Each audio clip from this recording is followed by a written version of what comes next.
The World Health Organization now says there's a possibility, a potential risk. Radiation from cell phones could cause cancer.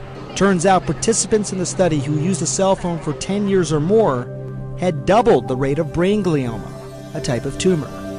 And keep in mind, cell phone use in the United States has only been popular for around 15 years. After several minutes, that it really starts causing DNA problems. It even heats the brain.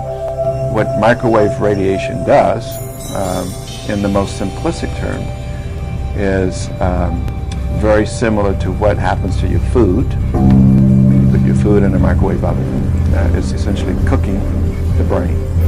If you've ever put a cell phone to your ear, you should listen to what neurosurgeon Dr. Keith Black has to say. There's no way to say that cell phone use is safe.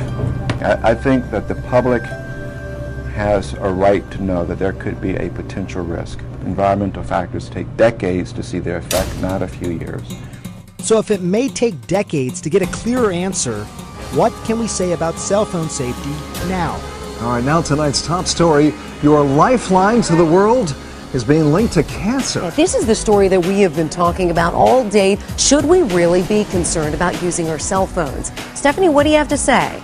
Well, Cherie, Jack, we've all wondered if our cell phones are passing radiation through our bodies. And tonight, the doctors we talked to confirm there's enough evidence. This is well recognized now as a possible risk to cancer. So the most vulnerable age group are going to be children, and more kids are using these cell phones. Tu showed us his computer model, which shows us how much radio frequency children can absorb.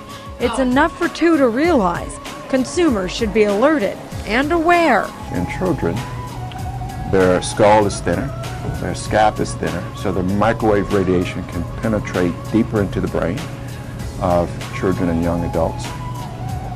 And their cells are dividing at a much faster rate, so the impact of the microwave radiation can be much larger. And here's something else that might surprise you. The cell manufacturers themselves actually advise against putting the cell phone right next to your head or really anywhere in your body. Dr. Keith Black has been talking about this longer than many, but the voices joining him are becoming louder and more prominent. The city of San Francisco pushed for radiation warning labels on cell phones. The head of a prominent cancer research institute sent a memo to all employees urging them to limit cell phone use because of possible risk of cancer. And the European Environmental Agency has pushed for more studies, saying cell phones could be as big a public health risk as smoking, asbestos, and leaded gasoline. More than 2/3 of Americans have cell phones, but there's long been a question: does heavy cell phone use hurt human health? Lindsay Davis reports on a major new study which for the first time shows cell phones do seem to have some mysterious effect on the brain. Some are calling the study a landmark event in our understanding of how cell phones affect the human body. 47 participants had cell phones placed on their left and right ears. One cell phone was activated but muted, the other was turned off. After 50 minutes, the researchers took PET scans of the subjects. Look at what they found. The image on the left shows what happened when the cell phone was turned on. The most active areas are in red. Notice the upper right part of the brain. That's the area closest to the antenna. Compare that with this image on the right of the same subject when they had their cell phones turned off. A committee composed of scientists from 14 different countries working for the World Health Organization concluded that exposure to cell phone radiation is a possible carcinogen because what the cell phones do is emit a radio frequency magnetic field which interacts with your own biological signaling system to cause this increase.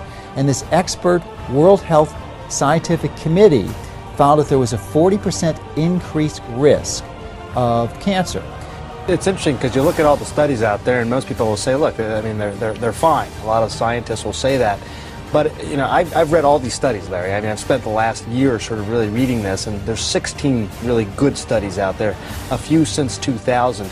Most of them, if you really dissect it down, they really only follow the patients along for just a few years. And, you know, people use their cell phones for years and years, and kids start using them. They're going to use them their whole lifetime.